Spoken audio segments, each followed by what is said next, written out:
Hello, hello. Welcome in, everybody. Happy Wednesday. I almost said Friday. It's not Friday. Happy Wednesday, everyone. Welcome in.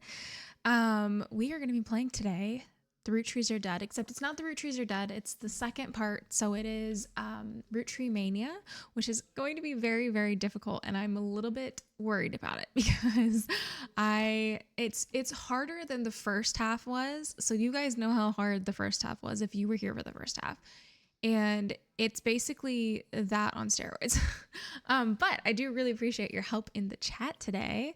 Makeup is beautiful. Thank you so much. Makeup is stunning today. Thank you. I actually really struggled with my makeup today. I sometimes get overwhelmed before stream because I'm like, I can't decide what I want to do and I have too many ideas. I have a whole Pinterest board of ideas.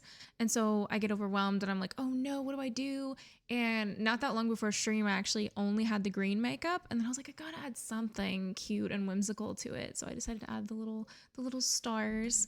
But anyway, alrighty. Makeup always looks stunning. Thank you so much. You're so kind.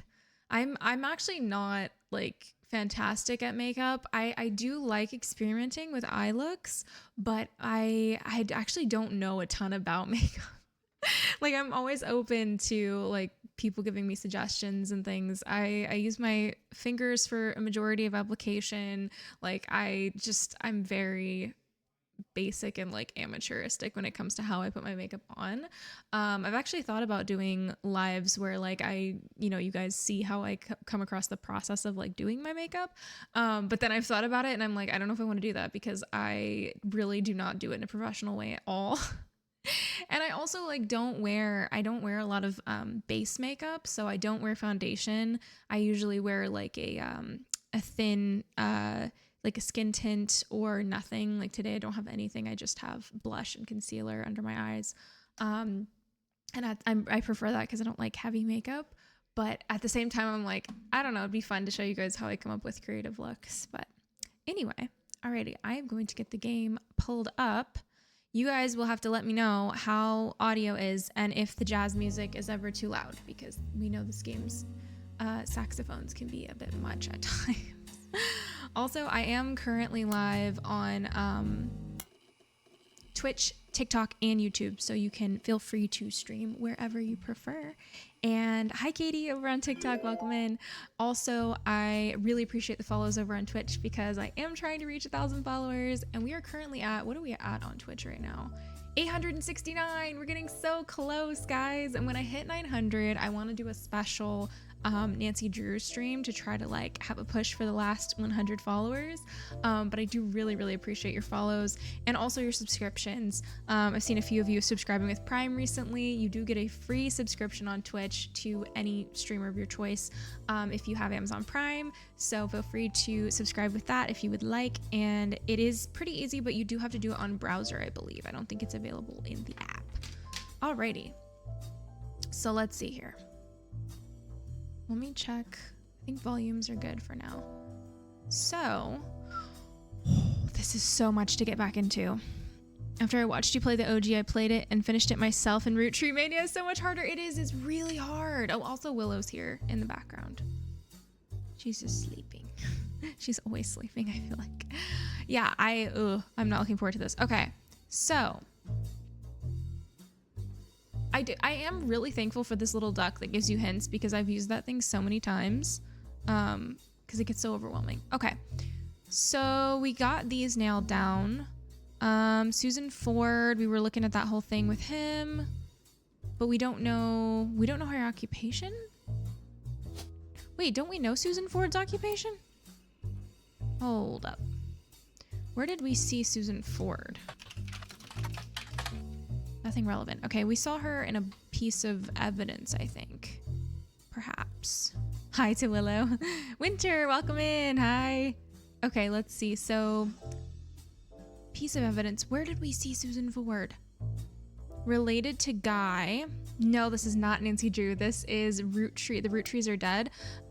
It's a investigative game.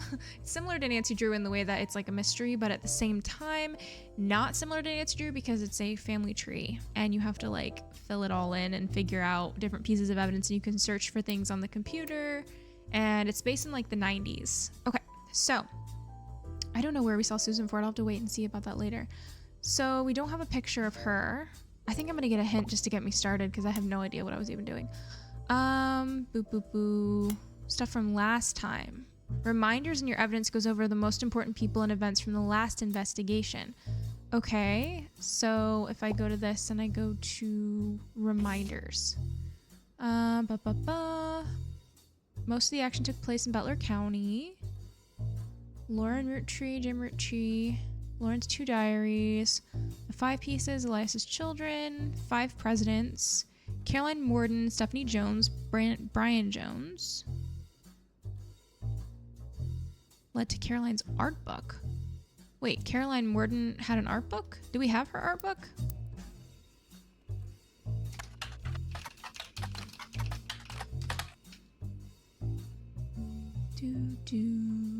Transcript was only her answers. Oh yeah, we did look at that, I think.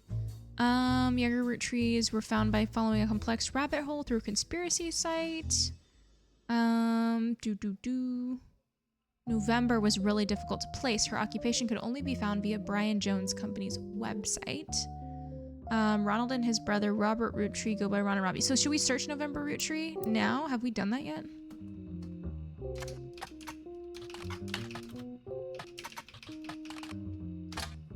Nope. Wow, there's nothing about her. So what was the duck referring to then? Book about Elias Roottreemania was mentioned but didn't turn out to be very useful at the time. Spider search for Family Man. How would I even remember Family Man?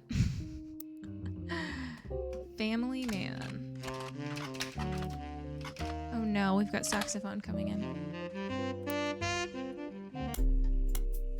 Okay. Family Man, The Roottreemania Legacy by Bess Williams was a very poorly received book about Elias Roottreemania. There are very few copies of the original, published in 1920, but it was recently republished by the same publishing company that printed Lauren's diary for schools. It seems they wished to capitalize on Roottreemania. It did not work. Okay, so Family Man, The Roottreemania Legacy by Bess Williams. Republished. So we should be able to find it in the library, I'm guessing. By Bess Williams. Bess Williams. And then, let's see. Oh, we got something. Nonfiction anthology, a reprinting of an old book about Elias Roottreemania. It's blatant corporate propaganda. All right.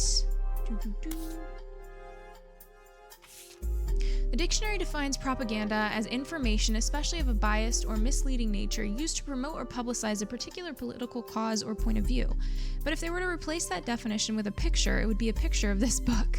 The book tells you nothing new about Elias, and from what you know of his true feelings towards some of his extended family, you're not sure it tells you anything true about Elias either. The reissue of this book was so lazy that they reused the famous photo of Elias from Business Watch, whose copyright had expired.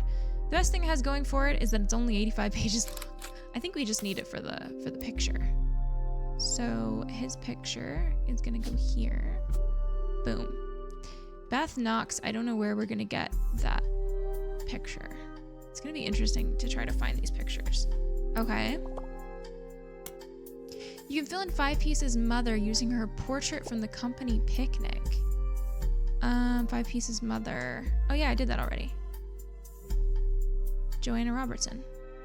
It's done.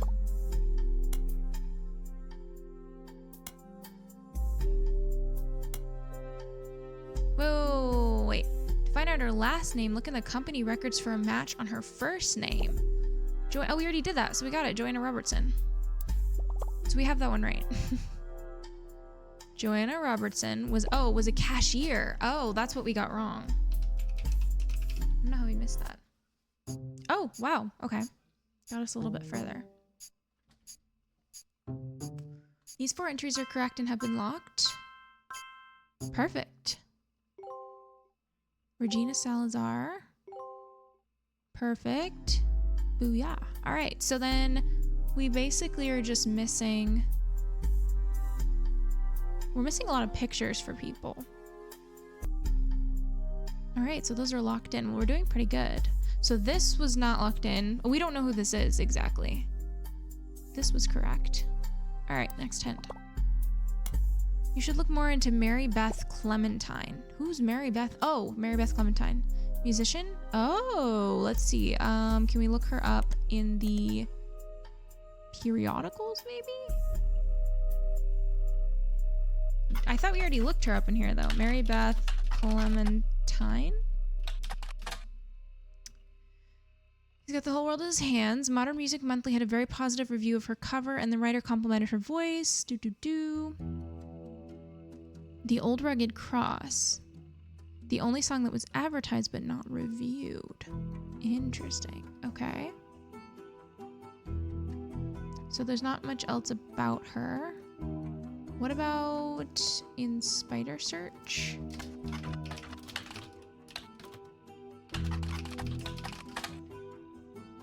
She traveled around the country. Her repertoire was a mix of religious popular songs. The only one you find mentioned was a cover of He's Got the Whole World in His Hands. Oh, should we look up? It's always their most recent occupation. Ah, yeah. So, should we look up He's Got the Whole World in His Hands? One thing Mary Beth was known for was her adoptions. She's listed on many sites that mention adoption. Adopted her 2 children in the late 1940s.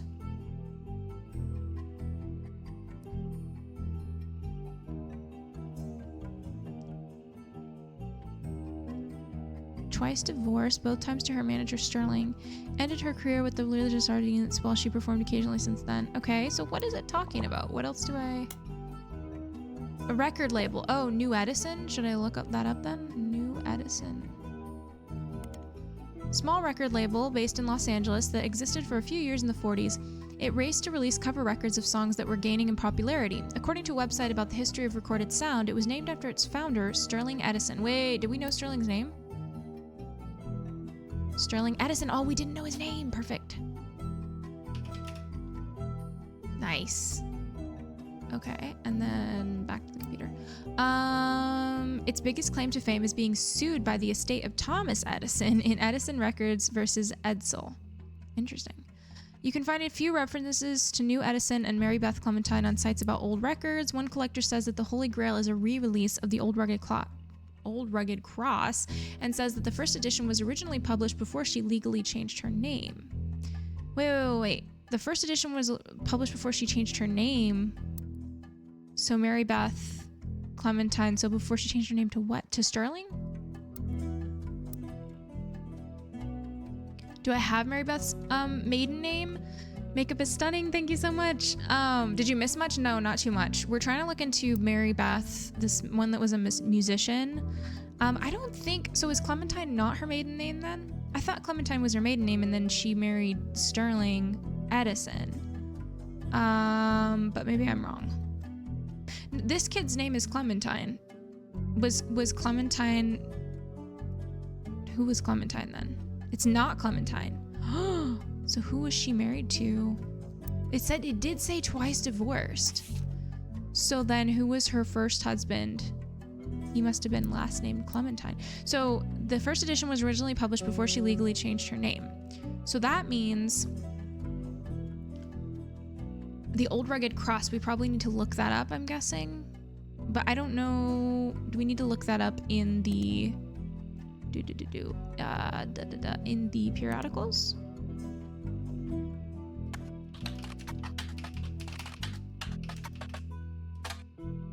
Released the Old Rugged Cross for New Edison. It was advertised quite a few times. When it was first reviewed by the magazine, however, it listed the artist as Mary Beth Quaker. Yay! Okay, Mary Beth Quaker. Oh, Quacker. Quaker? Okay, perfect. Okay, so we got that. But his last name is Clementine, so she was married to somebody else named Clementine, I guess, at some point. Okay. Twice divorced to Sterling. Oh, that's right. I forgot about that. So then where did the last name Clementine come from? I'm so confused. Okay. And then, so we got that. What's next? Look into Mary Beth's children. I did. What do you mean? Result for Mary Beth has both of their first names. Okay. So I guess just look up like Stuart Clementine.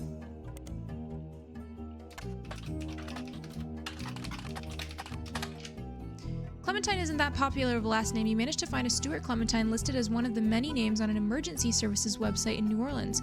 It seems he's a police officer. He has no web presence. Okay, we found that out already, so we know he's that. There was an article. Wait, what did it say? Which article was it? The spider search result for Mary Beth. There. Has both of their first names, Stuart and... What was her other? Oh, Mark. Mark Clementine? Is that his last name? Let's try Mark Clementine. Crocodile Clementine is listed on a website titled The Infamy List. It's a massive list of criminals who are known for odd crimes. Although Mark's nickname would imply he hails from Florida, a lot of others on the list come from there. Or Australia, Mark is listed as being from Los Angeles. He has a pretty big entry. It seems like a real piece of work. There's a very small note about him being the basket baby of 1950. Most everything else comes from his adulthood. He lost his job in 1975 as a pilot for a regional airline after he tried to board the wrong airline's plane. He was drunk. He was charged with trespassing and assault. Wait. He lost his job as a pilot for regional... Oh, I see. In 1982, he was arrested for transporting smuggled animals over the Canadian and Mexican borders for an illegal reptile supplier in Los Angeles. He was apparently quite successful for the first 4 years, but was caught when he had to make an emergency landing in Portland after he was bitten on the foot by a crocodile, hence the nickname. Apparently, the Portland Telegraph is credited as having given him his nickname. His mugshot from this incident has been added to your photos. Oh, wow. In 1993, he was released on parole, but his freedom didn't last long. He was arrested in 1994 in San Diego for violating it in an attempt to visit his daughter's graduation. He famously punched the principal, a man named Billy Sims. This incident received national press. Okay, we got a lot of info there. Let's look at this mugshot. Aha! There he is! Wow. Multnomah County Corrections Division. Mark Clementine, arrested for smuggling reptiles into the United States. Wow. Okay, so we'll put the additional... Oh, we have to verify him first. So Mark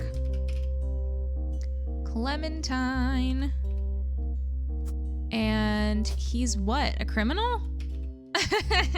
What do we write? Oh, he was a pilot, right? He was a pilot. I don't know if that's like still considered his job.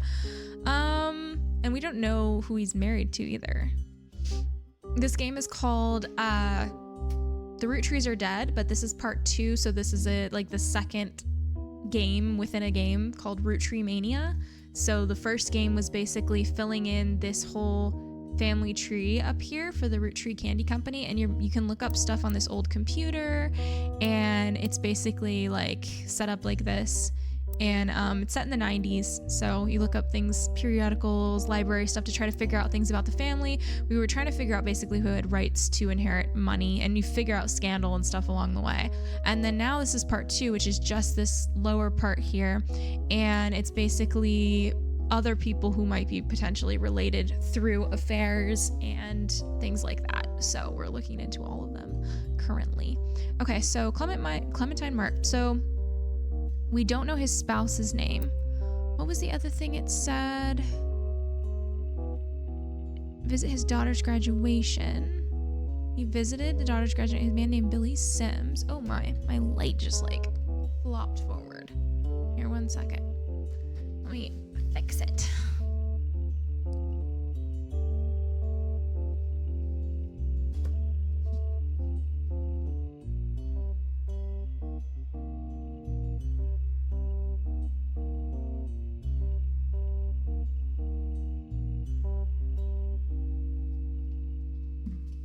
Okay, I think I got it.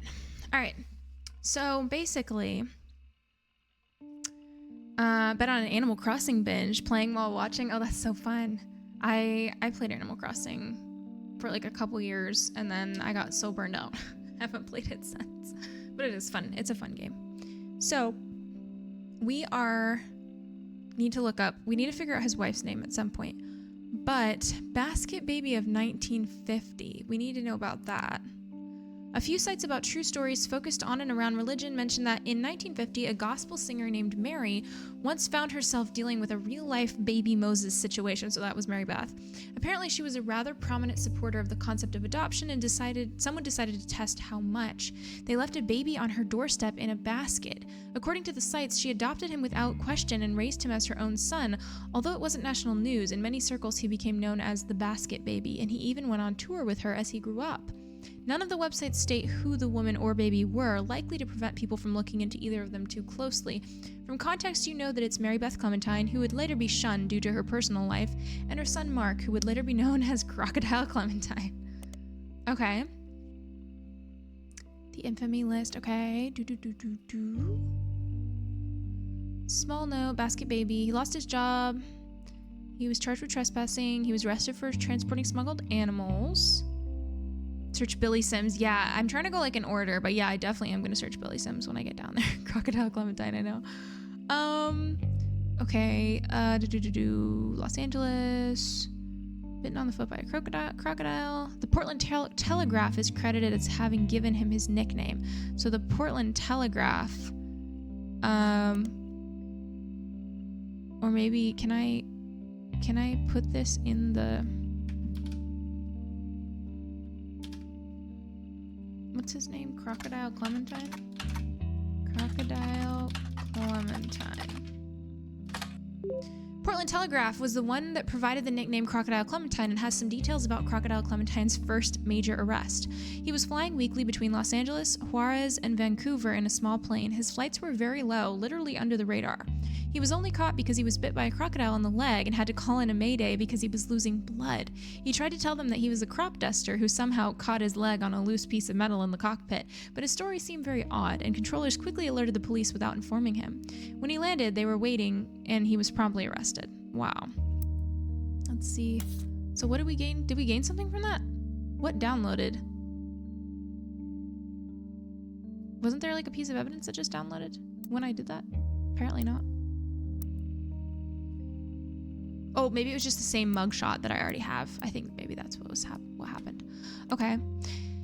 What else? So he was released on parole, but his freedom didn't last long. He was arrested in San Diego for violating an attempt to visit his daughter's graduation. He famously punched the principal, a man named Billy Sims, principal of Sandstone Canyon High School, who had his 15 minutes of fame in 1994 when he was punched by Crocodile Clementine at a graduation ceremony. Pretty much every news organization from Trustworthy to Tabloid seemed to have their own take on the altercation. It wasn't the punch that captured the nation's attention, however. Instead, it was Billy Sims' matter-of-fact response to the threat and his comments afterwards, as heard in a now famous audio clip from someone who was recording the ceremony. Billy saw Mark hop onto the graduation stage and said, "Sir, you'll want to sit down or we'll have a problem." At that point, Crocodile reportedly sucker punched him in the face. Billy, apparently only slightly dazed, said, "All right, sir, I guess we will have a problem."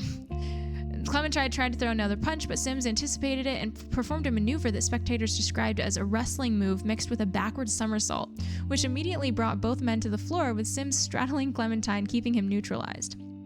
As security arrived, the recording captured someone asking, "How did you do that?" And Sims' response was famously, "Trust me, I'm surprised as anyone." That's funny. 5 Pieces also from Portland. Might want to search for him in there too. Oh, that's a good idea. In the periodicals. 4 Piece. 5 P's. Felix Fellows was confirmed to be true. There's been a myriad of articles. Nothing appears to be new information. Newspaper's music critic did not review his latest album. They gave it 3 out of 5.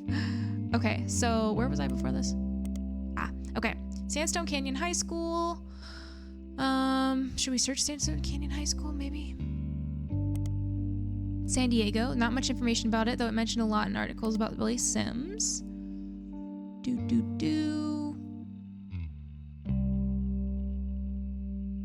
So nothing else really about that. So that wasn't super helpful. I thought that would be more helpful than it was. National press. So should we search Billy Sims in periodicals, maybe? No, wait. It would be in... Do we have anything to do with News Time? Would it be in there? Small piece about a fight between Sims and Crocodile. Approached it from a different perspective. Their goal was to paint a picture of the 2 men involved from others who knew them best. Not only did they manage to interview Sim's wife, Carla, as well as multiple staff members at his school, but they hunted down Colleen Webb, Mark's ex-wife. According to the section with Colleen, she and he met when he worked for an airline. She worked in an airport newsstand. He was a drinker and would often have wild mood swings. When he was charged with assault of a fellow pilot in 1975 and lost his job, they divorced. At the time, she was pregnant with their second daughter, and she felt she needed to get out before things got worse. She left him and moved to San Diego to live with her sister and told her oldest that her dad had to fly planes for the Army. She raised them both by herself, and although she never went through the trouble of changing their names legally, they used the Webb name so that nobody would connect them to her ex-husband. So I wonder if that's who we are looking for here. So his wife would be named Colleen Webb.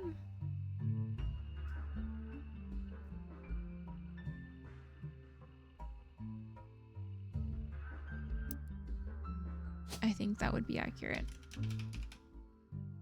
We can look her up in a second. Colleen Webb, and then their kids. Did it say their kids' names?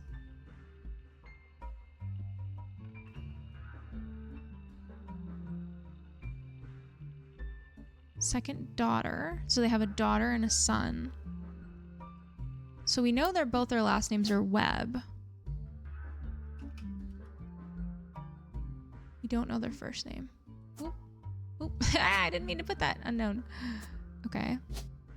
Unknown and then Webb. Okay. So we can search Colleen Webb. Maybe that will be helpful.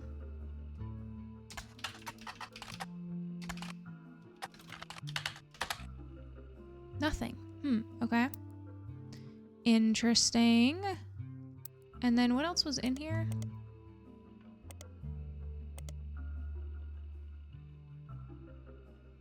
I think that was it that was on here. Al, welcome in. Hi. We've been figuring out about Mary Beth, basically. So we found out her last name is Quaker, and I'm not sure why her kid's last name was Clementine. And then legally they're Clementine. She said that she kept their last name. These kids right here. Let me go back. Spider search. Or no, periodicals. News time. How do I see the one that I was just on?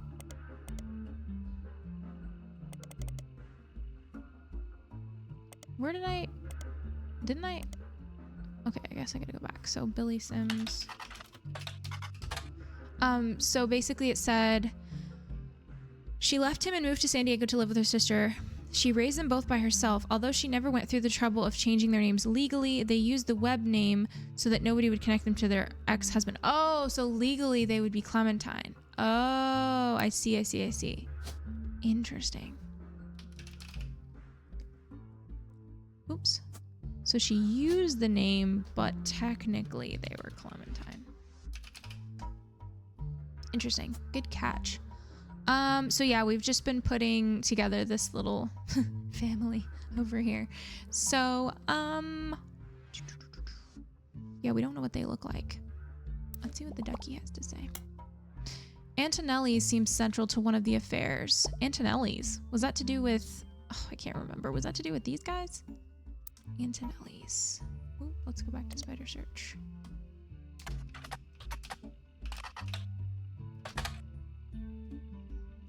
Large number of Antonelli's restaurants, not because it's a chain.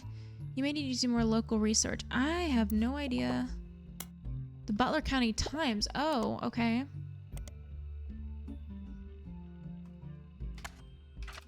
Why do I feel like I already looked this up before? Has been in the Butler County Times twice. The most recent time when it was when it closed in 1992. The owner, Rochelle Zimmer, sold the land the building was on, and at the time of the article, she was unsure if the restaurant would move to a new location or if she would retire. Many years before that, there's a puff piece from Valentine's Day that asked recently married residents of Butler County how they met. Christine Garland responded, she and her husband Steve. Oh yeah, we already found this earlier. Yeah, we found this already. Search the Butler County Times for Rochelle Zimmer. Oh, so that's something else we need to search. Rochelle Zimmer. Her husband Mark Zimmer have a few mentions in the Butler County Times. Both were local business owners. Rochelle owned Antonelli's, and Mark owned a local bookstore called Bookmarks. Both closed in 1992. Mark was also mentioned once in the Butler County Times when he was sued by Steve Garland. Okay, hold up. I gotta remember who these people are. So if we go back to this, Christine... here we go.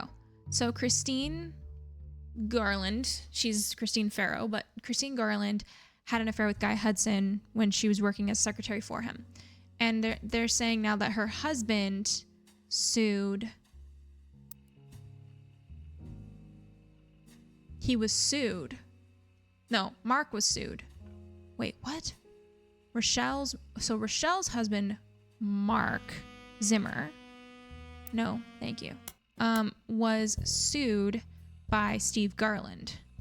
Interesting. Now, why would he have sued? Hi, Lafty33, welcome in. So I feel, what are we playing? This is The Root Trees Are Dead, but it's the second part, so it's Roottreemania. Oh, if it's their second daughter, wouldn't the first be a daughter too? That's a good observation, Joanna. I think you're right. So then that was earlier. Thank you so much for the follow. That was earlier, so these would both be daughters then. But we just don't know who they are or their pictures or anything. So I'm trying to figure this out. How does Antonelli's come into play with any of this? Boo. Is it something to do with like where they were meeting or something?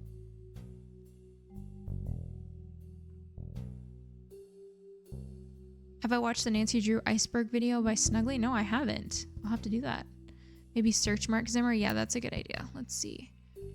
Mark. I still want to come back to this. Bookmarks. Maybe I should search bookmarks. Butler County Times. All of these were in the form of advertisements and listings of events that took place in the store, such as book signings. None of it seems relevant to your current search, though Lauren Roottree did do a book signing in 1970. Huh. Okay. When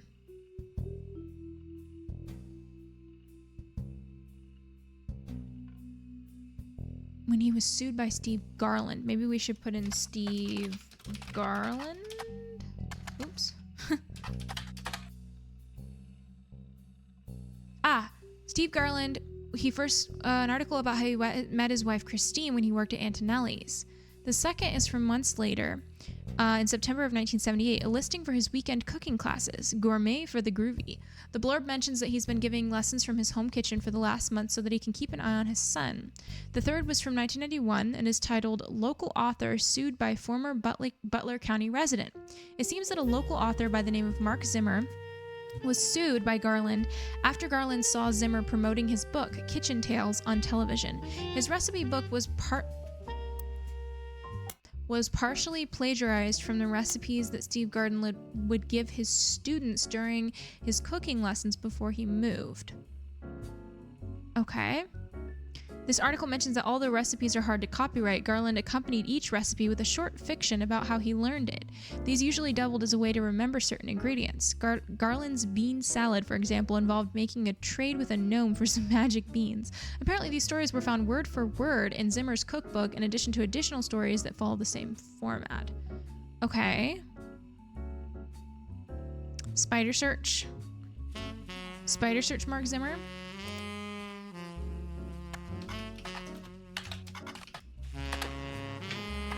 Oh, we got something. Kitchen Tales was a story-based recipe book credited to Mark Zimmer that had some success after it was featured on a morning talk show. The book released before the internet was widespread, so mentions are rare. One book collector states that the publishers were unprepared for the demand and that there was no second printing, so it's unusual to find a copy in the wild. You find an alternative medicine website which focuses on cooking with natural ingredients. It mentions that one of Kitchen Tales' recipes used salt water.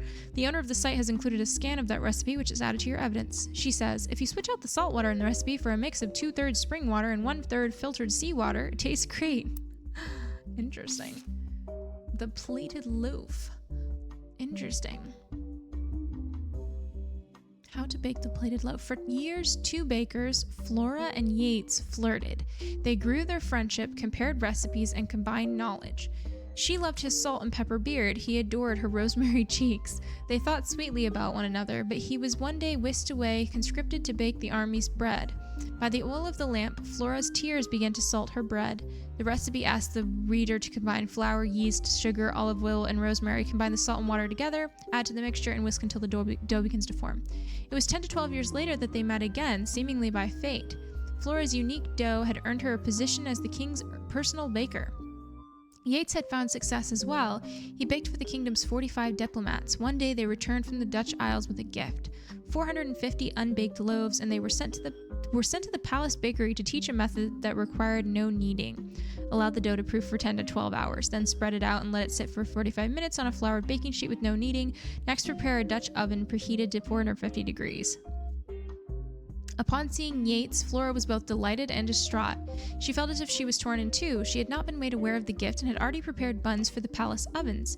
She wished to greet Yates warmly, but was struck by fears that he'd be unable to bake with her, that she'd face retribution for being unprepared. She cried to Yates, adding more salt to her dough. Cut the dough into 2 equal pieces and lightly sprinkle salt. Yates eased her pain. He insisted that she had no obligation to prepare for a return she thought impossible, but he shared her fear of retribution. He knew if they did not solve her predicament, they missed their final chance to bake together. In the end, instead of wallowing in the present, they worked together to shape the future. They twisted and entwined their doughs and baked them as one. Thus was born the platted loaf. Word quickly spread of this new delight. The king's decree on royal parchment was that it would be considered a delicacy. Roll and twist the pieces to entwine them, then take the twist and wrap around the inside of the Dutch oven atop parchment from outside inward to make a spiral. Bankrolled by the king, Flora and Yates spent their days baking together. They traveled for 45 years and settled down for 15 more. Their souls were golden with no regrets. Lastly, bake for 45 minutes. Remove lid and observe. Okay, how does this help me? I'm sure it's supposed to be representing something. Kitchen Tales by Mark Zimmer in the public library. Oh, I should search in the public library?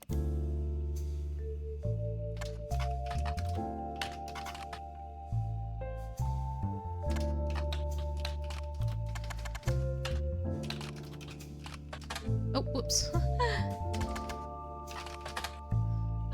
Out of print, no copies are available. Re-released as Garnishing the Truth. The entire description of this book, according to the library system, is a recipe book that contains stories. Okay, Garnishing the Truth.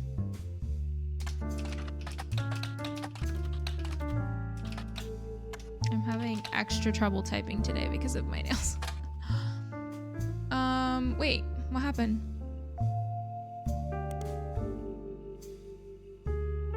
Isn't that what it's called? Oops.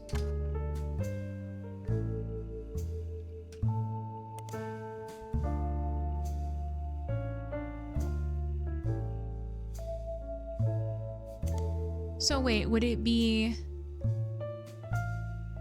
a different author?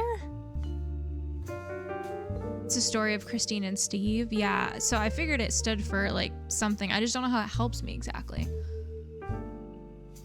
So who's Garnishing the Truth by?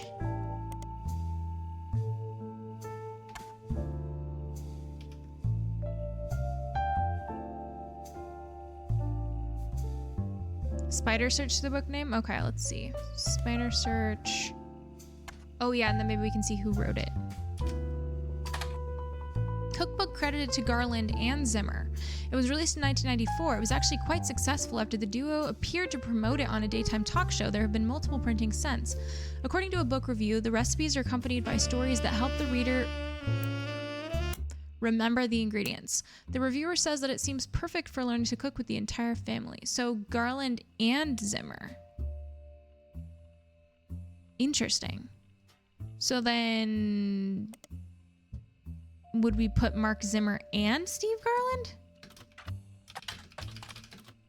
I don't even know if that's a thing you can do.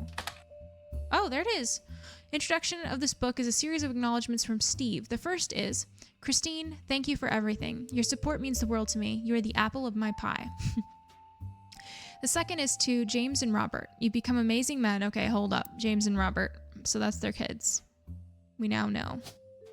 James. Oops. James Garland. And Robert Garland. Okay. Incredible chefs. I guess I'm a good teacher. Wait, so are they actually chefs?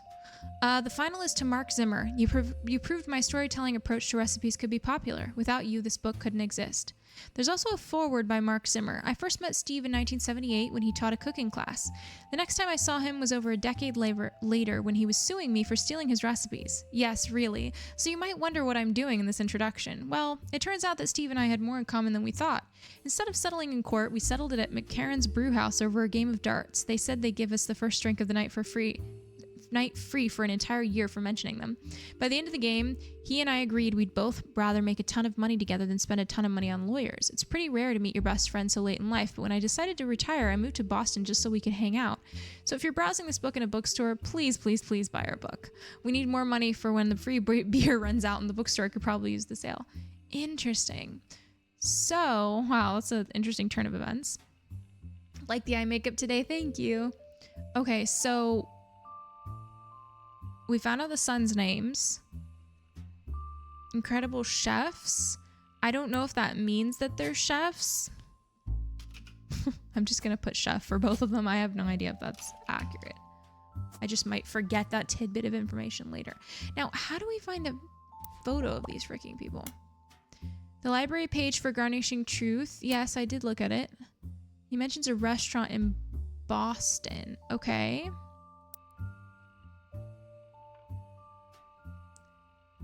McCarran's Brewhouse. Yeah, I wondered about that. Spider search. A pub in Boston. They have a website. Apparently the bar has been around a long time. On the site, there's a list of famous people that have had a drink there, including former president of the United States, not of the Roottreemania Company, Kennedy. There's also a few listings of television shows and books that have mentioned McCarran's, as well as how they came up. One of them is Garnishing the Truth, which the site has this to say about. Local and regular Stevie G wrote a book about food. We prefer cocktails, but he gave us a shout out and we ain't gonna say no to free press. So go grab a bite at his kid's joint Friday? And then swing by to meet him for a drink. So Friday is definitely one of his kids must own a restaurant. No, thank you. Friday is a fairly popular restaurant in Boston. They don't have a website, but many locals seem to mention them in various places. One more in-depth review explains that it's not a full restaurant, just a front door and a very small interior with a window. Unusually, the restaurant only serves vegetables, but a lot of reviews say that in spite of that, it's delicious. You also find a short story about it listed on a website called My Boston Homepage. Whoever runs the page seems to just link to random sites related to Boston, tell personal anecdotes related to Boston, and give their relatively short opinions on things in Boston. It's very unorganized. It has this to say about Friday. Wicked overrated. I saw it in Chef's Signature, so I went and there was a huge line and they didn't have a single meat dish. What's even the point? Okay, Chef's Signature is definitely a periodical. And Friday is what we want to look up. Friday. And Chef's Signature. What? Wouldn't it be Chef's Signature? Probably bonded over sleeping with the same one. I don't know. Search their names. Wait, whose names?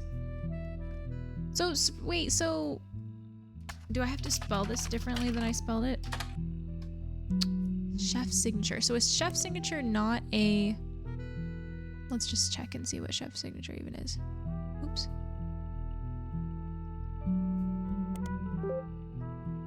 Oh, near periodical added. Okay, so it does... So maybe their name... Oh, did we find out their name? Friday. Wouldn't it be in there? Oops. Periodicals. Wait, is it Friday? Did I spell it wrong? I spelled it wrong. Not fry. Okay, wait. Thank you for upgrading your Cashew PC to Nut OS 1.1. This upgrade includes thousands of bug fixes and enhancements. Your system should be more stable and smooth to operate. Here are some of the highlights. Your computer is now ready for Y2K. Wait, so did I... Oh, this is just a welcome text. Why did that pop up? Okay. Friday less than a year ago, right around the time you were doing your initial investigation. Each article in Chef's Signature tends to focus on a restaurant, and like the magazine name implies, each restaurant lists the one main dish that the head chef is known for. Friday's signature is the samosa cone. The cover and main article have been added to your evidence. Ooh, I'm excited. Where is it? Oh, there they are. Play on the tie-dye shirts that the servers wear. Vegetarian, sitting down with the Garlands, the new boys in Boston. Can a vegetarian diet be trendy? Most of the offerings are heavily inspired by the powerful spices around Thai and Indian food. Ooh, yummy. Their signature dish is the samosa cone, which from a distance somewhat resembles a traditional ice cream, complete with waffle pattern. Instead, it contains fried potatoes, pureed peas, carrots, and a special ginger-based sauce. Oh, it sounds so good. Robert, who is 3 years younger than James. Okay, Robert is younger. Okay, we already have that. That's great. Because oldest is on the left, right? Right? Yeah. And then, how do we know which one is which? Wait, go back. Jokes that although the age difference has left him delegated to wear the sous chef jacket his whole life, he doesn't mind. So he's wearing the jacket, and then the other guy. James answers most of the interviewer's questions. James credits his love for food and his culinary skills to their upbringing. Okay, so Robert, the younger one, and he has to wear the sous chef jacket. So this is him, and this is the older one. Ooh, nice. This is The Root Trees Are Dead. It's the second part called Roottreemania.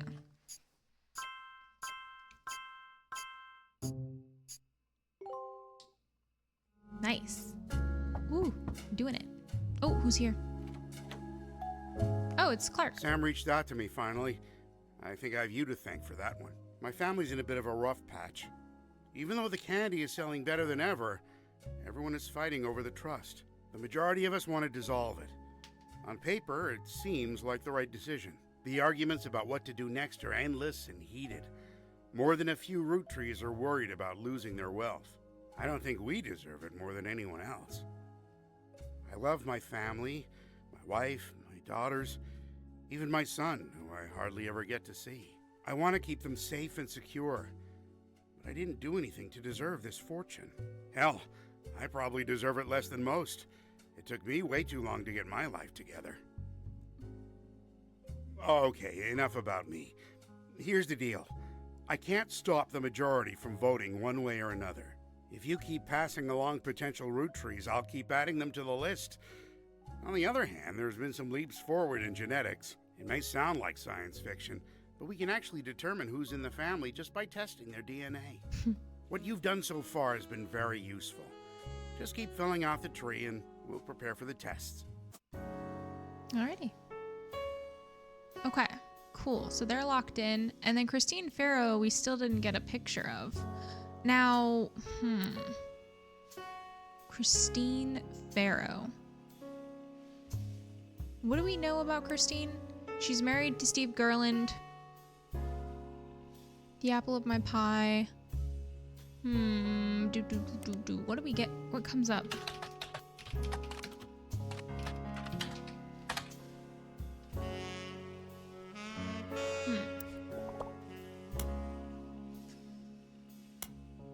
The Clancid Trust?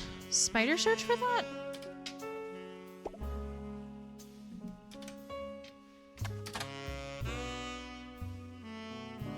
The motivation for most of their major financial decisions. As a recap, the entire family earns inheritance directly from the profits of the candy company, as well as their sister clothing company, Root, with the period. This means that nearly every root tree can potentially have a say in the company's high-level operations. Historically, this has caused the family to be slow to approve any major expenditures that could significantly dig into the profits. After the release of Six Pieces by Sam Madsen, the Clancid Trust came under heavy scrutiny. Sam, her children, and her grandchildren should have all been covered under the trust, according to the wording revealed during an internal family conflict between Ron and Robbie Roottree. It seems that those who wrote the trust, Clancy Edward Roottree at the direction of Elias Roottree, purposely deceived the rest of the family about the exact details of how it worked in an attempt to keep Sam and her brother Edward, his own twin brother, in comparative poverty. Because the rest of the family made money hand over fist, they had very little motivation to question their understanding. Okay, we know all this. Maybe the book about her in the library. The book about Christine Garland. I'm gonna skip this one. Wait. There was a book about her in the library?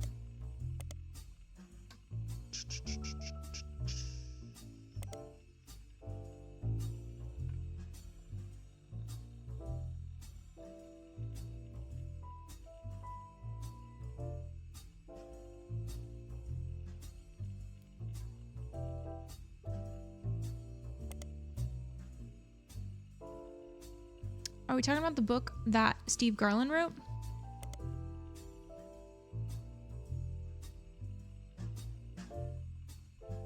And we're trying to figure out her... We're trying to get her picture from somewhere also. Okay, wait. So back to what I was doing. What was I doing? I keep getting distracted.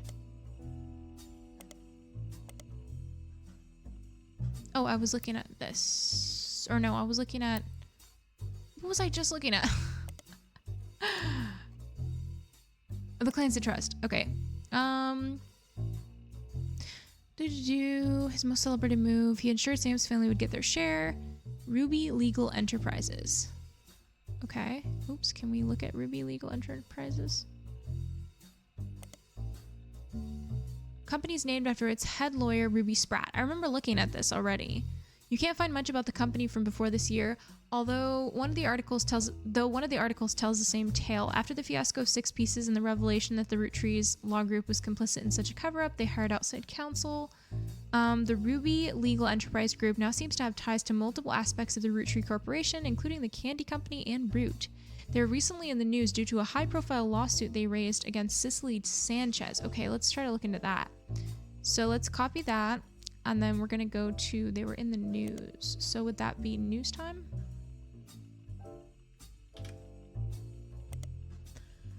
A lawsuit between Ruby Spratt and Piketty magazine surrounding Cicely Sanchez. Wait, Piketty? Can we search that? In an issue that focused on a talking toy fish. Oh, yeah. We already looked at that. So we already looked at this. So what does it have to say about it?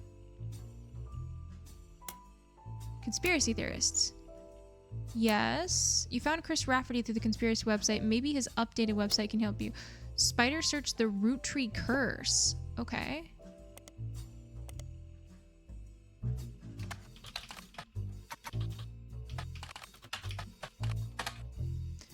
During your initial search, you came across Thomas Overwood's conspiracy page about the Roottrees. 8 months later, the page still exists and is thriving.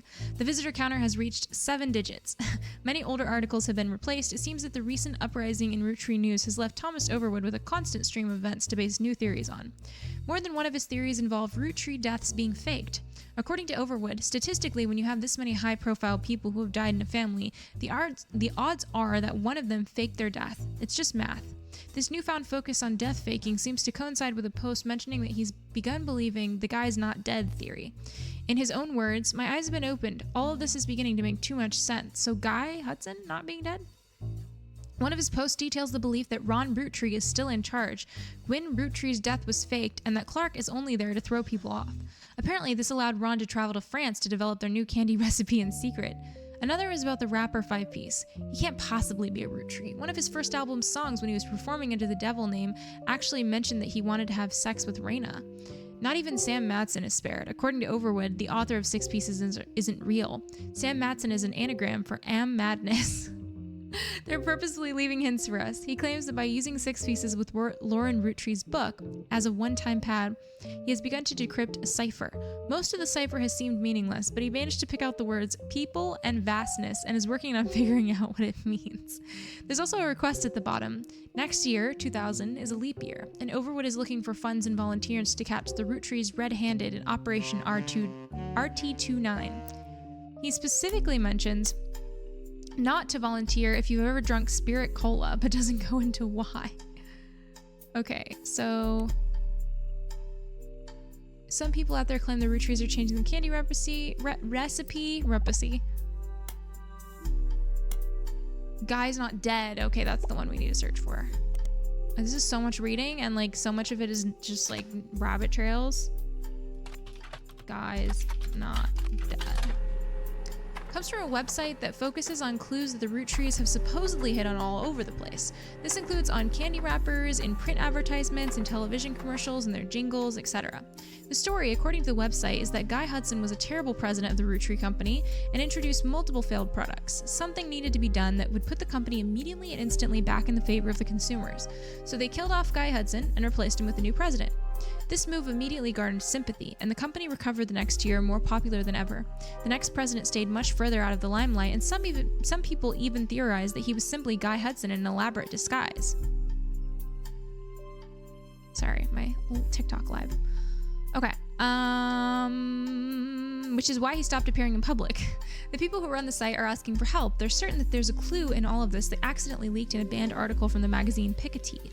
On their page is a scan of the magazine's cover, the interview with Cicely Sanchez about Guy Hudson, and some photos. You can add them to your evidence. Have I looked into Ruby? No, I haven't. Ruby Spratt? Ooh, I should look that up in a second. This is an interview with Cicely Sanchez. She was hired to write a book about Guy Hudson. You claim to have been paid a significant amount to write a book about one of the Roottrees, Guy Hudson. He was president for a short period at the end of the 1970s, right? Yeah, I met him on New Year's Eve, actually, the last night of 1978. Guy liked to throw big parties. I was just coming off of Changed Man and looking for my new project. Wait, what is Changed Man? A show? When his wife learned who I was, she invited me to the party and they cornered me to talk about a book. That was the first time anyone recognized me from my work. I had finally made it. The book they asked me to write sounded great, but then none of the stuff that made him interesting was allowed to stay. Chop, chop, snip, snip. Anything with even the slightest threat to Guy's image ended up gonzo. What was the stuff that made him interesting? At his core, Guy was not complicated. In fact, I think I could boil him down to two traits. First, he wanted to be seen as the second coming of the great Elias Roottree, and second, he'd never be satisfied living the life needed to be seen that way. He had his fortune and good looks, and he really liked to exploit that to pick up women, but he couldn't let anyone else know, so it cost him a lot to cover it up. That was the only interesting aspect of Guy. He was James Bond trying to convince people he was Mr. Rogers, I guess. Mr. Rogers? Really? Maybe that's not the best metaphor, but Elias Roottree was boring as all hell and all about family. Guy did everything he could to be seen that way. After I submitted my first draft, he sent me this garbage book, The Roottree Legacy, with Elias on the cover. The last time he and I met, he had even switched out his orange suits for the same green ones Elias wore. And remember fancy flavors? Guy knew that part of Elias's legacy was the 5-piece flavors, so that's what Guy tried to do too. Caviar was a disaster here, but it was actually somewhat popular in Brazil for whatever reason. In Christmas 1979, he went to Brazil to open the Roottree Brazil factory. Guy was always hopping around the world trying to recreate that success. So how come the book never came out? It's complicated. I had an out in my contract. Surprisingly, Guy signed the contract my lawyers wrote without running it by anybody in his legal department. I could pull my name off the book at any time, but Guy still got the content. After I left, it probably got a lot harder to convince any real publisher to give it their time. Interesting. Oh, there's a second page. He was the president, right? Do you know why he never released it himself? If I had to guess... Ooh, my voice. My throat is dry. If I had to guess, his family very wisely put a stop to it. I feel like I have to cough.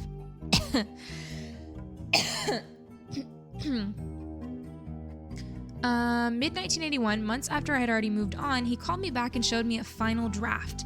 Do you know how expensive it is to publish one copy of a book? It had my name on it in big, shiny, embossed letters. Like all problems in his life, throwing money at me was his attempt to win me back. But it had half the page count and the narrative was torn to bits. No thanks. The dinner was good, imported steak that likely cost as much as the month of my mortgage, but we all got pretty drunk. He sent his mistress, Susie something, into the bathroom to proposition me. Poor girl, I remembered her from our trips overseas. She was too good for him. Anyways, he died soon after. That was the last it ever came up. Okay, hold up. Susie something. Susan Ford. And she was from overseas. Susan Ford was from, and I can't remember her freaking occupation.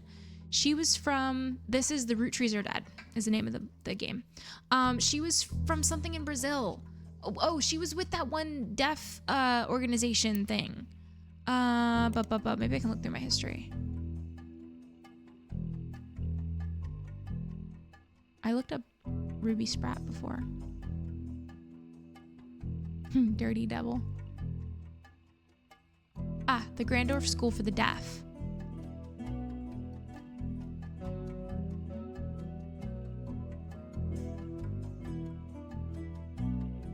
The principal, Miss Ford. So she's a principal.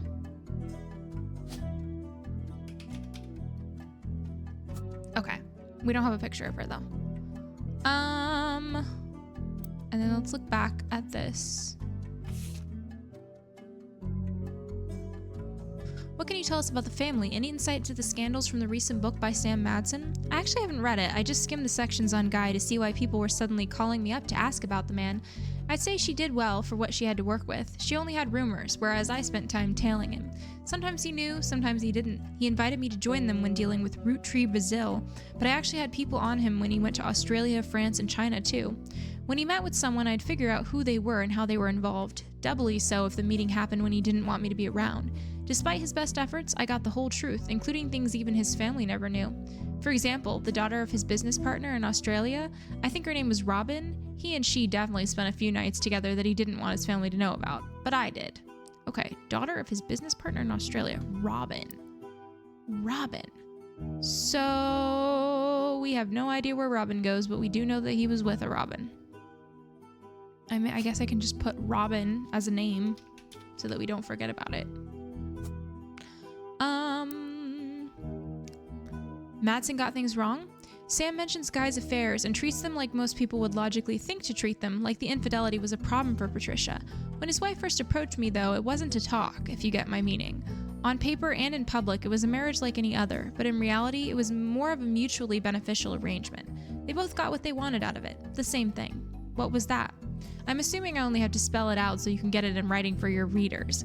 Women. Patricia enjoyed the company of women, and the swinger scene made that more accessible. I told her I wasn't interested in her and Guy.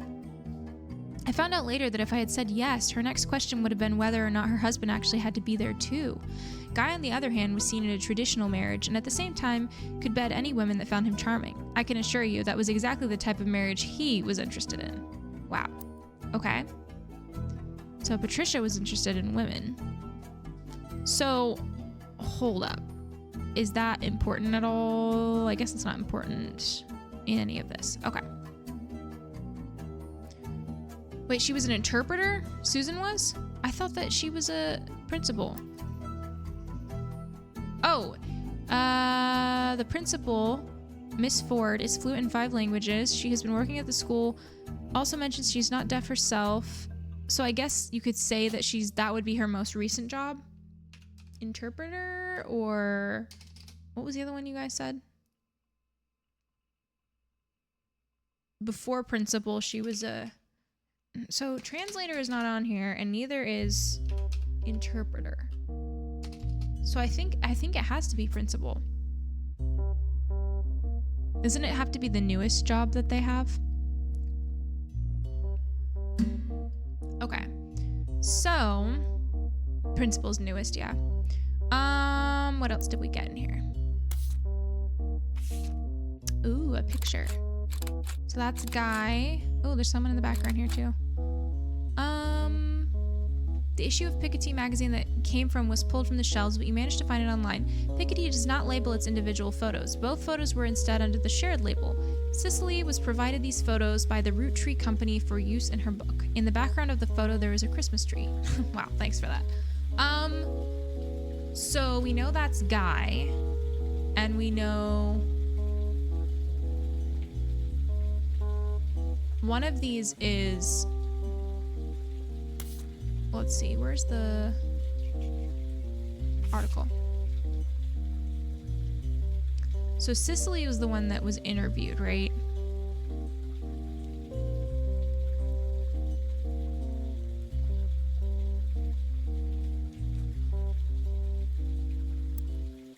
I'm guessing that's Sicily.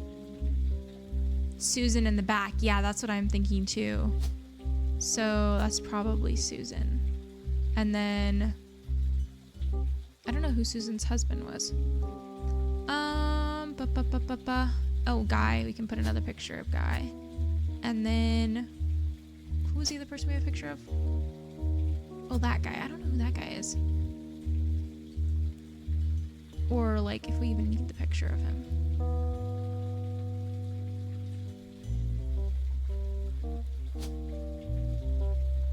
This lady. Who is this? Is that Rain in the game? I just realized that. Don't forget to check the company records for names of Guy's affair partners that worked for the company. Oh, yeah, that's true. Okay, wait a second. So, Sicily. But he didn't have an affair with Sicily, so is Sicily even important in this? Because this is a picture of Sicily, right? Or is this a picture of someone else?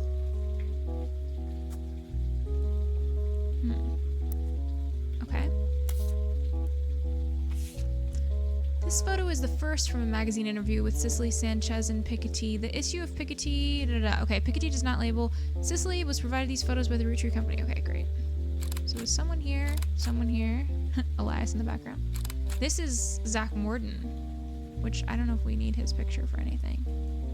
Cicely is not in any of the photos. Okay. There was also a Christmas that he spent in a foreign company. Yeah, in Brazil, right?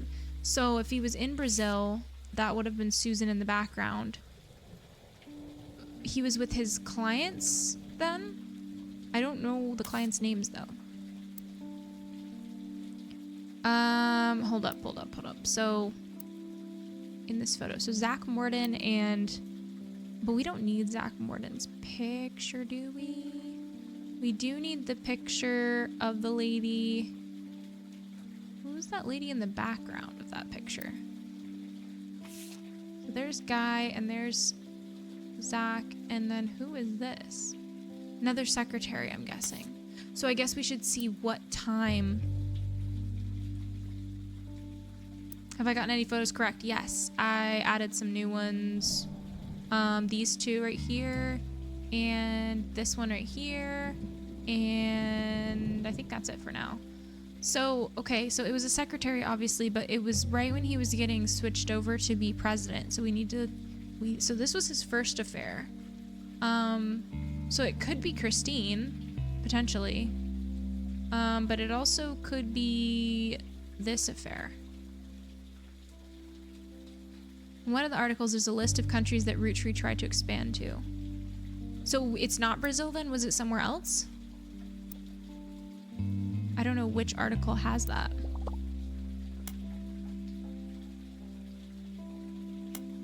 Christine. Okay, so it is Christine. The only secretary relevant to your investigation who was at the company. Yeah. So it is Christine. So this one is Christine. Yeah. And then, so we filled in this one. I don't think we filled in any of the ones. Okay. So, what else? Cicely Sanchez mentioned a lot of juicy information. She did mention the name of foreign branch. Oh, okay, so she mentioned it. Oh, in that article. Okay. Let me go back. In this article. Foreign branch.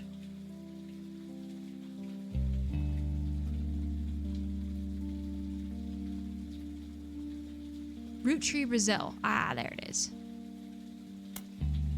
Sometimes erroneously referred to as Roottreemania, Brazil, is one of the companies created to manufacture and distribute Roottreemania candy. It was developed as part of the Roottreemania Everywhere initiative, beginning of 1979. Unlike some of the other Roottreemania Everywhere results, Roottreemania, Brazil seems to be a success. You do some rough translating and find a significant amount of information about it. Brazil was the only region in which caviar-flavored 5 pieces were a hit. I remember that. The primary reason that the factory still exists to this day is solely to create that flavor, which comes in its own standalone 5 pieces bag with Portuguese writing. A small town named Alvalagos, near the municipality of São Bernardo do Campo, became the location chosen by the Roottreemania Candy Company after a newly elected local politician named Edson Suarez heard that they were planning a new factory and petitioned them in early 1979. The factory was controversial as locals did not want it there. The Roottrees visited Brazil around Christmas and managed to break ground on the project. Since then, however, it has been operating relatively smoothly except for 2 incidents. The first was Incendio do Bordo in 1982, and the second was an unsuccessful strike in 1955 that involved all the factory workers being replaced. The factory was originally built and run, according to paperwork at the time, by a small company called Nova Corporação de Doce Brazil. I have no idea how to pronounce that, which literally translates to New Brazil Candy Corporation. This company no longer exists. Not much information has ever existed about it, and the Roottrees now run Rootree Brazil entirely. Okay, we definitely have multiple things to search here. Okay, so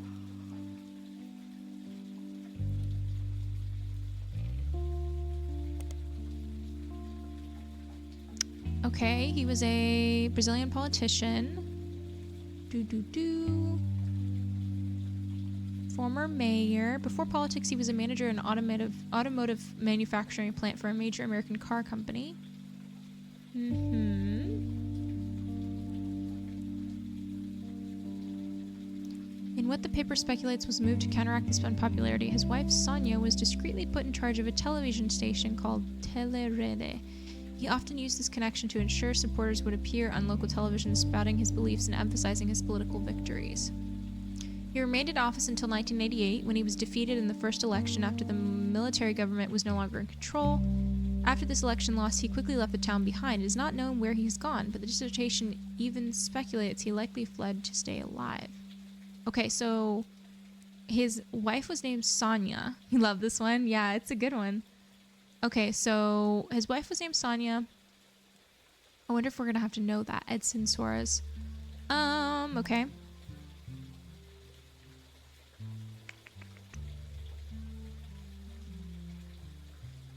We can look this place up.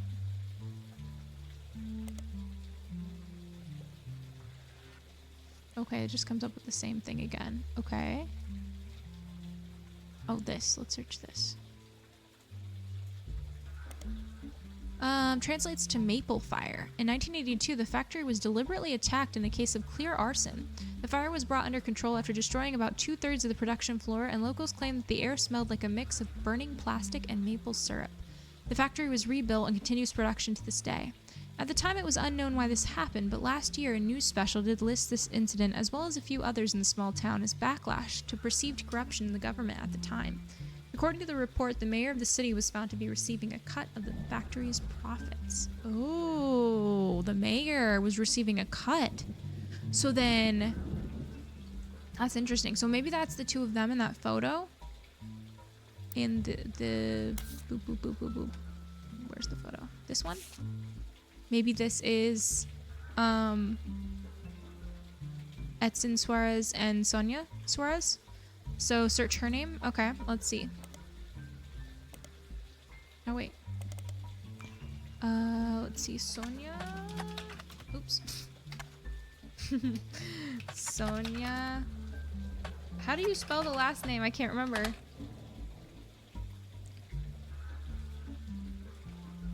Oh, a news anchor in Brazil named Flavio Suarez, who has a mother named Sonia. Oh.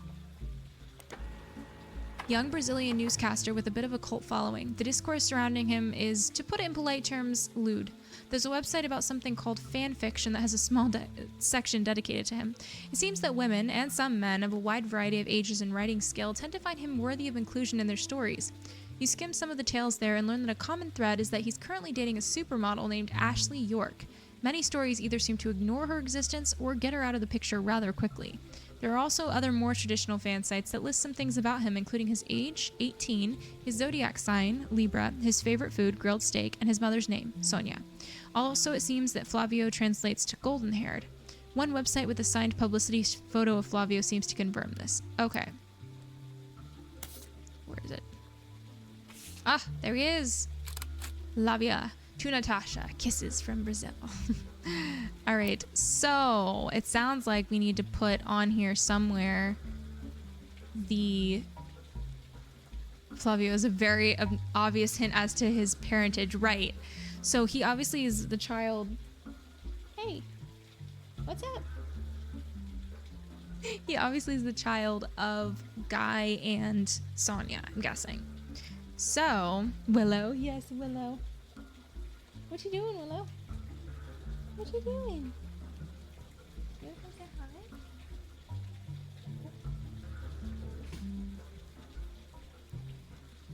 Oh.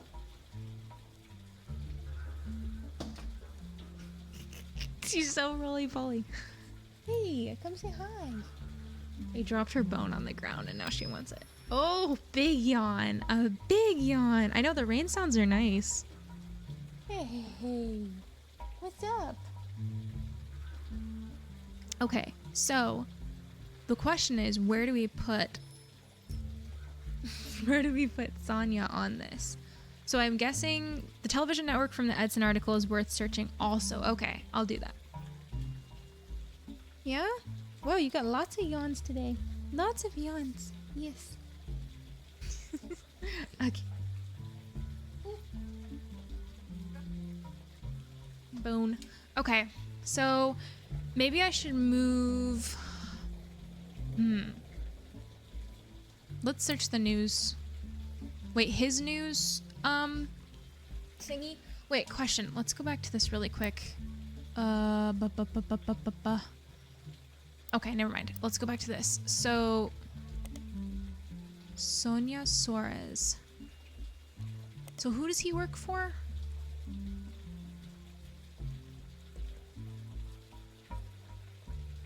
It doesn't say the... Wait, what television network? Oh, from the Edson article.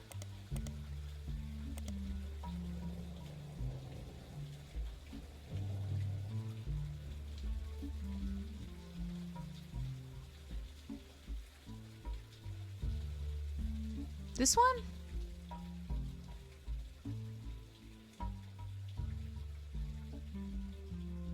Yeah, that's what I'm thinking. The one where it shows their divorce. That's what I was gonna say.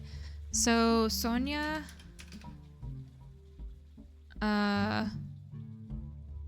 what do we put as her last name? Suarez? But we don't know her maiden name, unfortunately. Edson Suarez. Oops. Okay. And then picture, we have a picture of him here, and then a picture of her here. And then she was a, wait, what did he say her job was? Crap, I can't remember.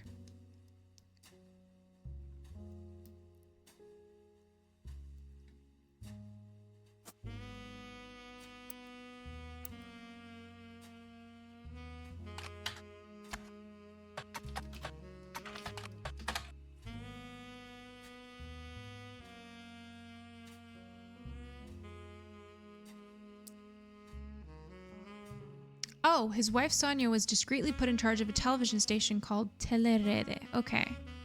So, former television station. It came into being in 1970 after a vacuum was created due to the removal of a different network at the hands of the Brazilian military dictatorship. Due to a lack of resources online, you don't have much to go on about who ran it and when. So, Alves? Where would I know that from, though? The biggest yawn, I know. Search more into Flavio and his connections. Okay.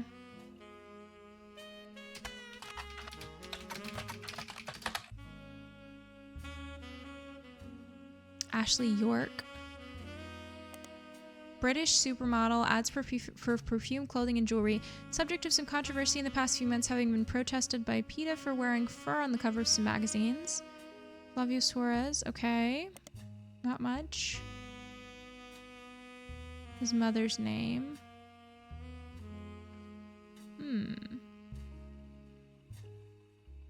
Ashley York in the periodicals? In what? News Time? Or Starlet? No, Starlet would have been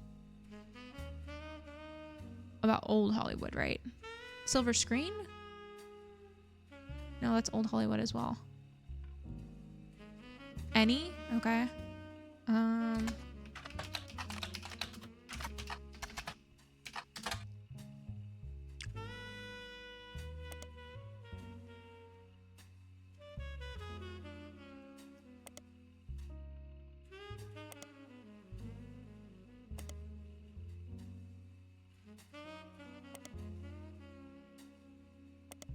Oh, in Team Blast. She appeared on the cover of Team Blast wearing a fur shawl 3 months ago. This appearance doesn't lead to any useful information, but another more recent appearance in text only mentions she's dating Flavio Suarez. In it, a Team Blast reporter asks how they met. I was in Rio for Carnival and he was on one of the parade floats. I had no idea who he was, but I liked what I saw and told my people to invite him to the party I was going to. I felt pretty stupid once I realized that we were going to his party.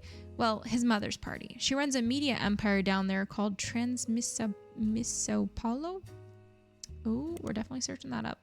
Massive media group owned and run by a mysterious woman named Sonia Alves. Oh, okay. Alves? Oops. And she is a... What would you call that? Media? What is that? Media mogul? I don't know if that's the correct word. Okay. It seems Sonia Alves is a common name in Brazil, so she shortened her name to Naya to stand out in the public's eye. According to... Wait. Oh, just like as a nickname? According to a history page that focused on her company and vague... According to a history page that's focused on her company and vague, unsearchable details, Naya received a significant inheritance in 1980 and invested it in many different manufacturing businesses in her hometown in Brazil. At the same time, she had just begun to learn the ins and outs of running a television network. She continued to work in television until in 1988 when Brazil began its period of reform. She felt this was the perfect opportunity to launch her own media company using her investment and connections. Now her company owns television networks, magazines, newspapers, and advertising firms. After doing some translating, the page about Naya lists her as unmarried. It does not go into any other relationship history. Searching for Naya online, you learn that she stays out of the spotlight. She doesn't even appear at shareholder meetings. She sends a proxy. Interesting. So we can search maybe Naya Alves. Oops. I guess that's all that comes up. Okay. So we know that that's her name. And we know that's who she was married to.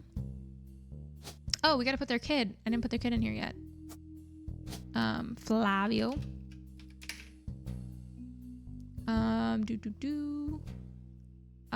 Would he be Flavio Alves then? No, he's Flavio Suarez. Okay, and he is a news anchor. Perfect! Yay! We're doing so well. This one is really hard. Yeah, the game is The Root Trees Are Dead. Sorry, I think on TikTok it is labeled as Last Train to Blue Moon Canyon. Whenever TikTok doesn't have a label, I just label it as that because rather than having no label. But it is a mystery game. Okay, so yay, we're making progress. All right, let's see. So Susan Ford, he had a kid with her, and then she also had a kid with her husband. And then Robin, we're potentially thinking this person's name was Robin. Interesting. And we haven't looked into some of the stuff with Elias yet either. Have you looked into global initiatives? Yes, Roottreemania Brazil. Okay, Roottreemania everywhere. Okay.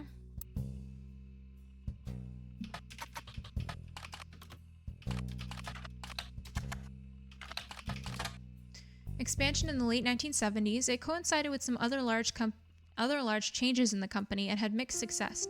As far as you can tell, the different companies related to it were all formed in very different and sometimes haphazard ways. There's minimal organized information about the history of the expansion itself online, but you can glean the following. Roottreemania candy had been distributed globally to certain markets approved by Elias as early as the 1940s. This included places like Canada, Mexico, select countries in Europe, mostly the UK. Roottreemania everywhere involved Roottreemania's expansion to other major markets that were assessed to be ready for Roottreemania. This started with 4 that it had no share in: Australia, Brazil, China, and France. Each of the countries had an entirely new company formed, mostly by making deals with local distributors and manufacturers.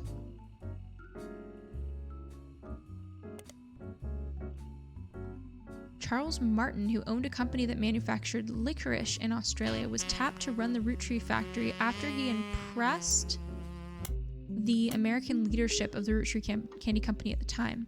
Roottreemania did have some success, but only in certain regions. The manufacturing leg of the company shuttered in 1992 after the death of Martin, and Roottreemania now serves as an importer and distributor. Okay. And then what about, we know about Roottreemania Brazil. China Roottreemania?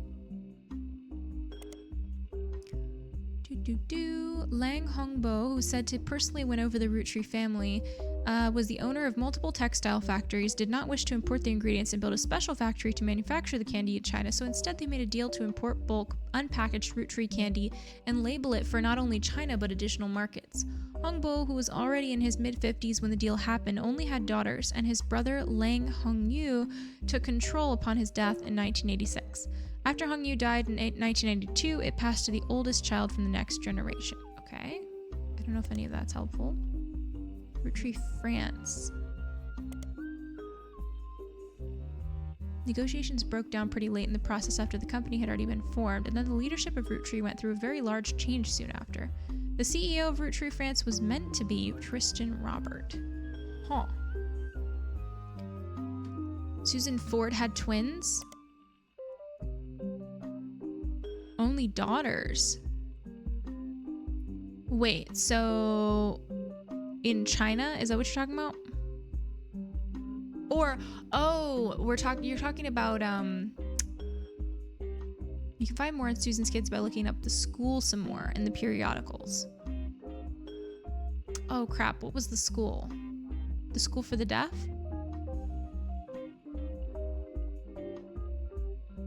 China, he only had daughters. Is that what you're talking about?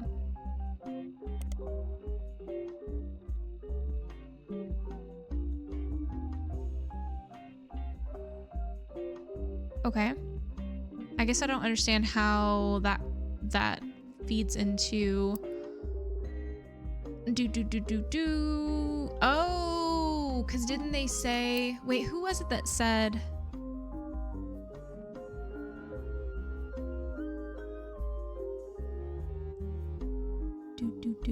something about the daughters? It's their second daughter, wouldn't the first be a daughter too? And we were talking about, what were we talking about? These kids over here? I can't remember. Okay. So Susan's Kids, so we need to look up the school in the periodicals. Is that what you're saying? The school for the deaf? The Grandorf School for the Deaf? Formerly Grandorf Dove. I don't know where we search. Few odd appearances here and there in the Butler County Times. It's not too many that you can't look at all of them, so after scrolling through a few pages, you manage to find something incredibly useful in an article that isn't even focused on the school itself. Local students provide key evidence in scientific study. This article from March of this year, 1999, that was the year I was born, mentions that the Ford sisters, who attend public school in Butler County, are one of only a handful of identical twins in the world who suffer from two different genetic issues. One of them has asthma, and the other has a deadly allergy to peanuts. Their mother, a Miss Susie Ford, who was principal at the nearby Grandorf School for the Deaf, was originally contacted by researchers looking to identify if there were any sets of twins where one was born deaf and the other was not. While she didn't have any twins attending her school, she asked if her daughters Melissa and Heather could be useful, and it turns out they were. She says, "They couldn't be more different. My youngest, we all call her that, even though it's only by about 15 minutes, is shy, but essentially hasn't stopped running from the moment she learned to scamper. Asthma has kept her sister off the soccer field, but she's the definition of extrovert and is even performing in a local production of Is There Life After High School later this year." The article included a picture of the girls at a cheer event. Okay, so what is she holding? The twin on the left is holding an inhaler and the twin on the right is holding an EpiPen. Oh, okay. Interesting. Have a good evening. Bye, Vespi. Thanks for hanging out. Okay, so we're saying that her spouse is the guy from China, which I'm not sure how we would know that. But basically we need to figure out which daughter is older and younger. So let's go back to the article. What did it say? Melissa and Heather. My youngest... Asthma kept her sister off the soccer field, so the youngest is the one not with the asthma. The one with the EpiPen.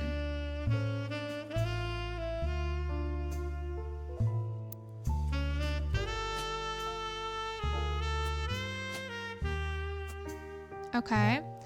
And then we don't know which one is Melissa and which one is Heather, though.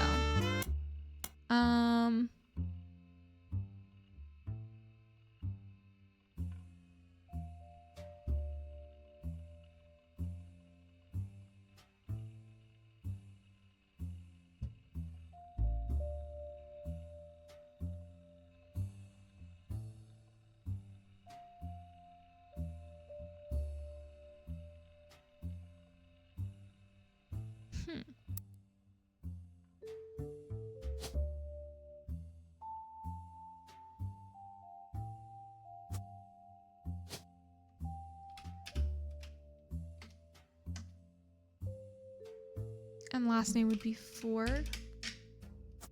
And Heather Ford. Oops.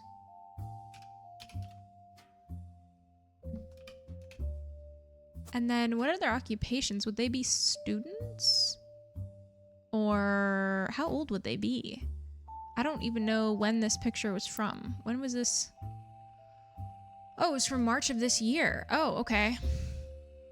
Who attend public school in Butler County. Oh, she said something about them. So I guess they're in high school.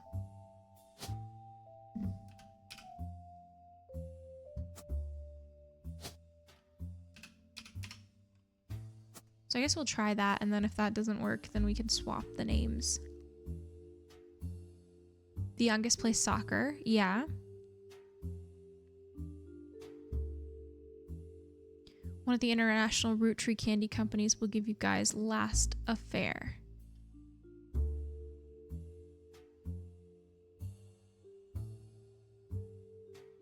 Wait, oh, so that's what we're figuring out right now. So she can't have asthma? Yeah, she doesn't. So the younger one has an EpiPen. Right? This is the one with the EpiPen. And my youngest is shy. Asthma has kept her sister off the soccer field. So the youngest is the EpiPen one. And asthma is the older one. Yeah, so this is correct. Okay. So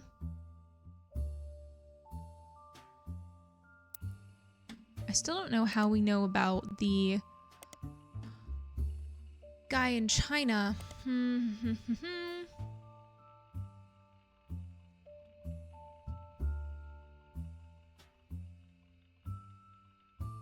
Only had daughters, and his brother took control.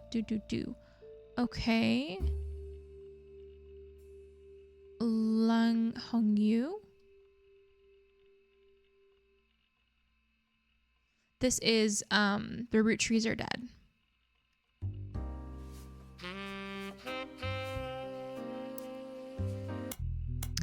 Try looking up the play in the periodical. Is there life after high school? Oh, okay. It's quite obscure. Only appearing on Broadway for 17 performances. It's mostly performed by smaller theater troupes. If you can't tell by now, a game designer by the name of Jeremy Johnston was in musical theater all 4 years of high school. There's one song from it that has somewhat surpassed the popularity of the rest of the musical called The Kid Inside. If you'd like to listen to it, I recommend Barry Manilow's version. If you've heard the song before, it's likely that cover. The entire musical deals entirely with the traumas and nostalgia that society collectively shares about their formative years, which feels appropriately thematic for this game. I've always thought of it as somewhat ironic that they have high school theater clubs perform it, though. Anyways, the keyword in that Butler County Times article was local. Perfect. So we gotta go to the... Well, what is it called? Crap, I forgot. Is there life after high school?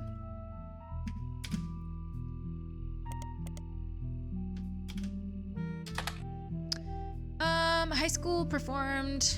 The cast list mentions some names, including a Heather Ford. So Heather was the one in it. So Heather is the one with asthma. So they're opposite. Okay, so Heather. This is Heather. Heather and Melissa. Okay, perfect. Okay. So, where is this other picture that we have? The one with the lady kneeling down. This one. This lady. So, this is a picture of who? A photo of him, his father, and Guy Hudson. While they were distracted, he snuck into the supply of chocolate. Chris Rafferty did not know who the woman in the photo was. Grandorf Dove? No, I haven't searched that. I can do that.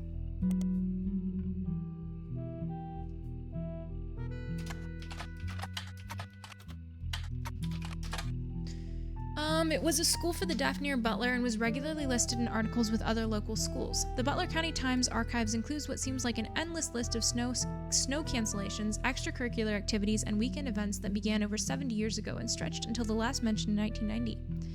Amongst the avalanche of useless information, you almost miraculously discover one useful article. Grandorf Dove was at the center of a crime article from 1982. It seems that someone defaced the school and vehicles outside of the brand new Hudson wing of the school. There were multiple broken windows, and one of the teacher's cars was painted with profanities and accusations of infidelity. A few weeks later, a follow-up article provides more details. There was one arrest, Thomas Hughes, who was coincidentally a former student at the school. Apparently, the destruction came weeks after he married the school's newest teacher, Mrs. Hughes. She was not a teacher when he went. He graduated a few years earlier. According to the reporter's investigation into the police reports, trials, and restraining orders, Mr. Hughes was convinced that he was not the father of Mrs. Hughes' current pregnancy. He was released on bail, and the school has agreed not to press criminal charges after an agreement was made to pay for the damages and for the couple to begin the divorce proceedings. It seems Thomas Hughes, Mrs. Hughes, and the Hudson wing have all avoided further appearances in the Butler County Times. Oh, so then, interesting. Mrs. Hughes. So do we need to search her in the book? I mean, she was obviously a teacher.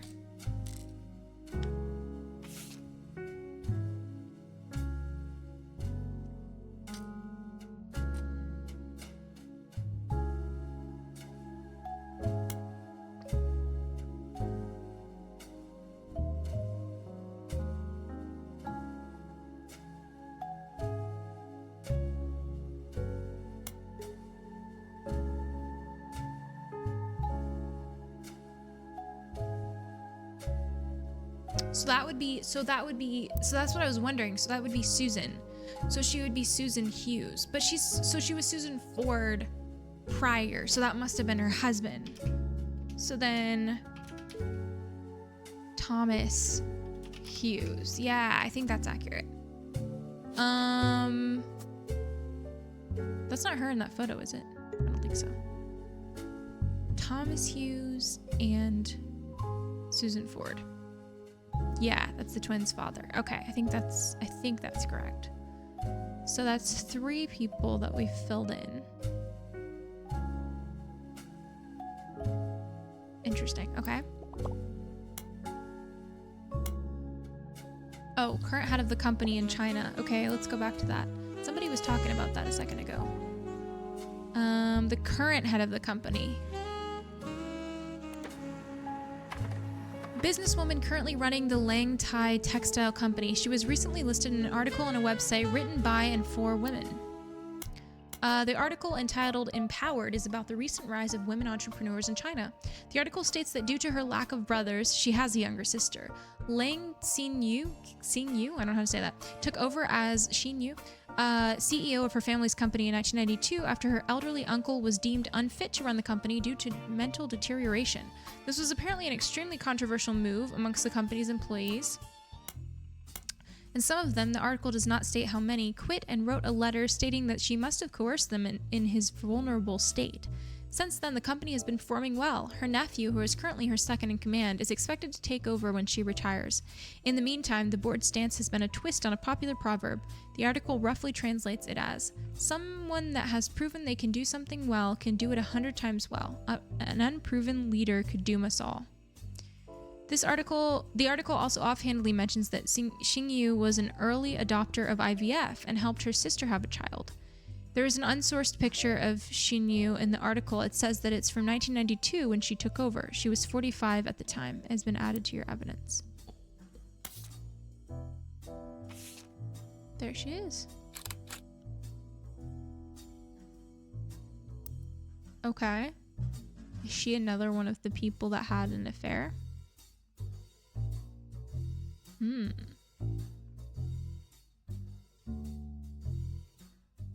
Oh, does that mean the twins' last name is Hughes or Ford? Oh, you might be right. It might be Hughes. I guess we'll just have to try and see. I'm not sure what their last name is. I don't know. Okay. Okay, so then what do we know about what's-her-face? There was a company name mentioned? Lang Tai Textile Company. Company that has helped expand Roottree's products to China since the late 1970s. The company seems very accomplished. Their site has quotes from many different reporters and news articles listed on it in nearly every language. It's also mentioned quite often on websites about Chinese businesses, but those mentions are company-focused and not people-focused, and don't offer any information useful to your investigation. Their page contains a very rudimentary leadership timeline with names that prove that the company has been in the Lang family for a long time. Kind of looks like a family tree. Goes back at least 250 years in some form or other. During the period where they began the Roottree deal, Lang Hongbo in China, the family name comes first, so Lang is his last name, was the CEO. He died before the internet was widespread, so there's not much out there other than his name on this website. His younger brother, Lang Hongyu, is featured on the history section directly following him. This also seems to be only a mention of the man. The current CEO is a woman listed as simply Xinyu. The site doesn't list her last name, although she does appear in the family tree below Hongbo. Lang Tai has a few American logos on its page. One is the Roottree logo, another is Twang Quilts, and the third is Piece of Asia. Okay. Piece of Asia, okay, so search that.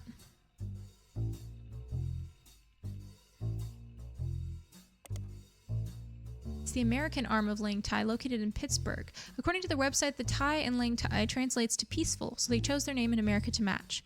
There are a lot of other companies listed here, too many to investigate as very few of them seem to have any relevance. It seems Piece of Asia is nearly as accomplished as Lang Tai. They offer fabrics and cloths at wholesale prices. You don't spot anything out of the ordinary. The business is said to be owned by husband and wife Jerry and Linda Han. Their Chinese names are listed too, and from using